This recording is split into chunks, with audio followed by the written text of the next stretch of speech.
రామాయణం 4వ పార్ట్ని మొదలు పెట్టబోతున్నాము. ఇక నుంచి కథలోకి వెళ్తున్నాం కనుక ఒక్కసారి విఘ్నేశ్వరుని తలుచుకుందాం. శుక్లాం వరదరం విష్ణుం శశివర్ణం చతుర్భుజం ప్రసన్నవదనం ఛాయేత్ సర్వ విఘ్నోపశాంతయే. ఆ విఘ్నేశ్వరుడి దయ వల్ల ఈ రామాయణ కథను మీ అందరికీ నిర్విఘ్నంగా వినిపించాలని చెప్పి కోరుకుంటున్నాను. ఇంతలో వాల్మీకి దగ్గరికి చతుర్ముఖ బ్రహ్మ వచ్చాడు. పిలవకుండానే చతుర్ముఖ బ్రహ్మ అక్కడికి రావడం చూసి వాల్మీకి ఆశ్చర్యపోయాడు. బ్రహ్మకి ఎదురు వెళ్ళి ప్రణిపాతం చేసి వినయంతో సగౌరవంగా లోపలికి ఆహ్వానించి ఆయనను ఉచితాసనం మీద కూర్చుండ చేశాడు. నాయన, ఇది బ్రహ్మ అనుజ్ఞ. నీకు ఒక వరం ఇస్తున్నాను. రామాయణ రచన చేస్తానని కూర్చొని రచన ప్రారంభం చేయి.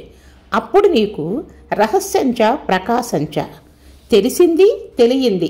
శ్రీరామచంద్రమూర్తి గురించి, పక్కనున్న లక్ష్మణుడు, సీతమ్మ తల్లి, రాక్షసులు అందరూ కూడా మనసులో మెదులుతారు.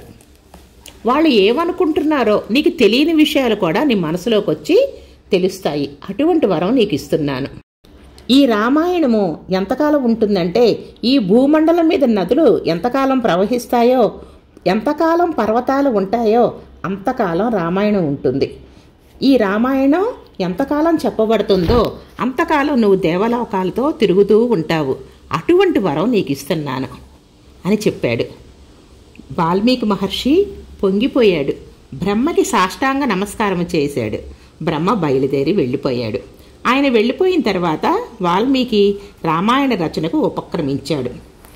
ఎదురుగుండా పంచపాత్ర నీళ్లు అన్నీ పెట్టుకున్నాడు. తూర్పు దిక్కుకి కూర్చొని నమస్కారం చేసి రాముల వారిని ధ్యానం చేసి రామాయణం అంతా ఒక్కసారి మనసులో అనుకొని రామాయణాన్ని రచించాడు.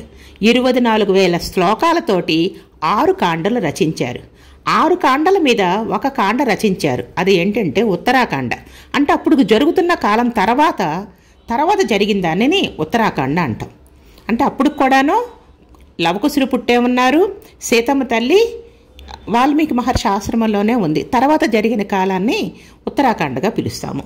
ఈ 6 కాండలు బాలకాండ, అయోధ్యకాండ, అరణ్యకాండ, కిష్కింధకాండ, సుందరకాండ, యుద్ధకాండ, ఉత్తరకాండ. వాల్మీకి రచన మొదలుపెట్టాడు. రచన పూర్తి చేసిన తర్వాత ఇంత అందమైన రామాయణాన్ని ఎవరు పాడగలరు అని ఆలోచించాడు. రామాయణాన్ని అందంగా చెప్పాలి. రామచంద్రమూర్తి కుమారులైన లవకుశులు ఆయన దృష్టిలోకి వచ్చారు. వాళ్ళు ఆశ్రమంలోనే ఉన్నారు.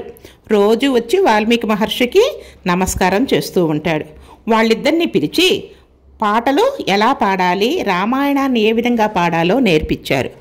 రామాయణాన్ని పాడటానికి లవకుశులిద్దరినీ సిద్ధం చేశారు. ఆ పాటలు 2 రకాలుగా నేర్పించారు. ఒకటి విద్వాంసుల దగ్గర పాడే పాట, ఇంకొకటి దేశీ పద్ధతి పాట.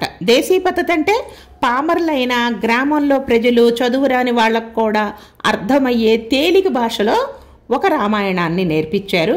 అలా కాకుండా ఇంకొకటి విద్వాంసుల దగ్గర ఏ విధంగా పాడాలో ఆ పద్ధతి కూడా నేర్పించారు. చక్కగా వాళ్ళిద్దరు కూడా నిష్ణాతులైపోయారు రామాయణాన్ని పాడటం. రామాయణాన్ని లవకుశులిద్దరూ మొదటిసారిగా ఎక్కడ పాడారు? వాల్మీకి మహర్షి తన ఆశ్రమంలోనే పాట పాడమని అడిగారు. వాల్మీకి మహర్షి ఎదురుగుండా కూర్చున్నారు. సీతమ్మ తల్లి కూర్చుంది. మిగిలిన వాళ్ళు శిష్యులందరూ కూర్చొని ఉండగా ఆ రామకథా గానాన్ని విని అక్కడ ఉన్న వాళ్ళందరూ పొంగిపోయారు. అంత చక్కగా గానం చేశారు. పూర్వకాలంలో కోసల దేశం అనే గొప్ప రాజ్యం ఉండేది. అది గొప్ప గొప్ప జనపదాలతో నిండి ఉండేది. దానికి రాజధాని అయోధ్య. అది ఆదిచక్రవర్తమైన మనువు తన సంకల్ప బలంతో నిర్మాణం చేశాడు. శత్రు దుర్భేద్యంగా ఆ రాజధాని ఉండేది. అది చాలా గొప్ప పట్టణం, చాలా అందమైన పట్టణం. చాలా మార్గాలన్నీ కూడా చాలా విశాలంగా ఉండేవి. నగరం మధ్యలో రాజప్రసాదం ఉండేది. దశరథ మహారాజు నివాసం చేస్తూ ఉండేవాళ్ళు. దశరథ మహారాజు యొక్క మంత్రులు, సేనాధిపతులు, ముఖ్యమైన వాళ్ళందరూ ఆయన చుట్టూ ఉండేవాళ్ళు.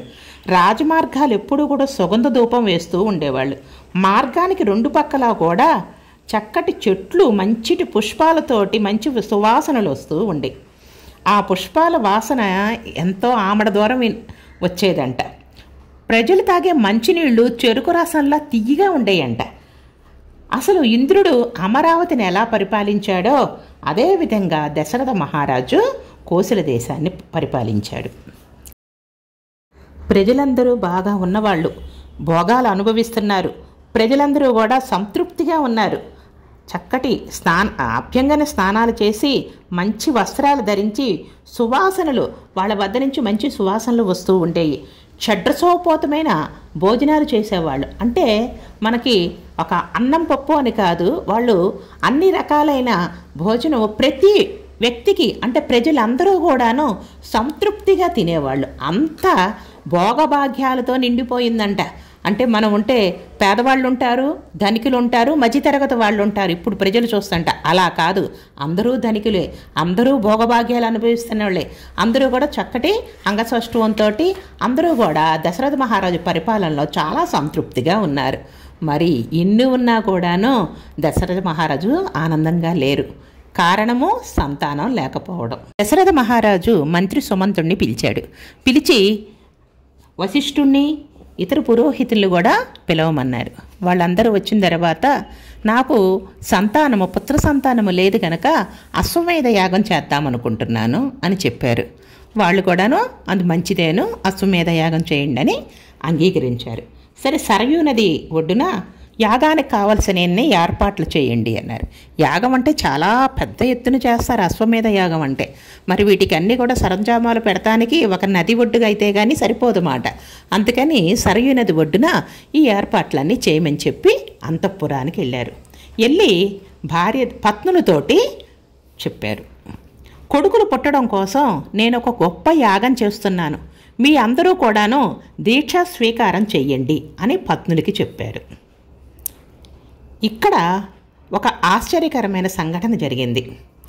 ఏమిటంటే, మహారాజు అంతఃపురంలోకి వెళితే అతనితో పాటు మంత్రి సుమంతుడు కూడా అంతఃపురంలోకి వెళ్ళాడు. ఆయన ఏకాంతంగా ఉండటం చూసి, మహారాజా, మీకు ఎప్పటి నుంచో ఒక మాట చెప్పాలనుకుంటున్నాను. మీరు ఈ రోజున సంతాన ప్రసక్తి తీసుకొచ్చారు కాబట్టి ఆ విషయాన్ని మీతో చెప్తున్నాను, వినవలసిందిగా కోరుచున్నాను. నేను ఒకసారి సనత్కుమారుడు కొంతమంది ఋషులకు చెప్తుంటే విన్నాను. త్రేతాయుగంలో ఇక్ష్వాకు వంశంలో దశరథుడైన ఒక రాజు జన్మిస్తాడు. ఆయన ధర్మాత్ముడు, కానీ ఆయనకు సంతానం ఉండదు. ఆయన సంతానం కోసమని అశ్వమేధ యాగం చేస్తాడు. ఈ అశ్వమేధ యాగం జరిగినప్పుడు ఆయనకి 4 కుమారులు జన్మిస్తారు. వారు అలా జన్మించడానికి అశ్వమేధ యాగంతో పాటు పుత్రకామిష్టి యాగం జరగాలి. పుత్రకామిష్టి యాగాన్ని, అశ్వమేధ యాగాన్ని చేయించే మహానుభావుడు ఋష్యశృంగుడు. ఆయన ఆ దశరథ మహారాజు యాగానికి వెళ్ళి ఆయన నిర్వహిస్తే తప్పకుండా బిడ్డలు పుడతారు, 4 కుమారుల్ని దశరథ మహారాజు కలుగుతాడు అని సనత్కుమారుడైన ఋషి చెబుతుంటే నేను విన్నాను.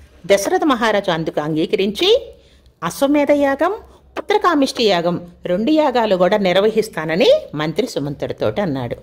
అదేవిధంగా పుత్రకామిష్టి యాగం చేసిన తర్వాత 4 కుమారులు కలిగారు. మీకు ఒక విచిత్రమైన విషయం చెప్తాను.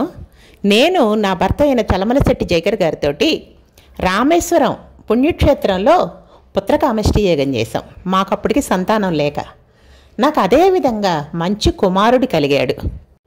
ఇది నిజంగా జరిగిన సంఘటన. పుత్రకామిష్టి యాగానికి ఎంతటి ఫలితం వస్తుందో మీకు చెప్పాను. జై శ్రీరామ్.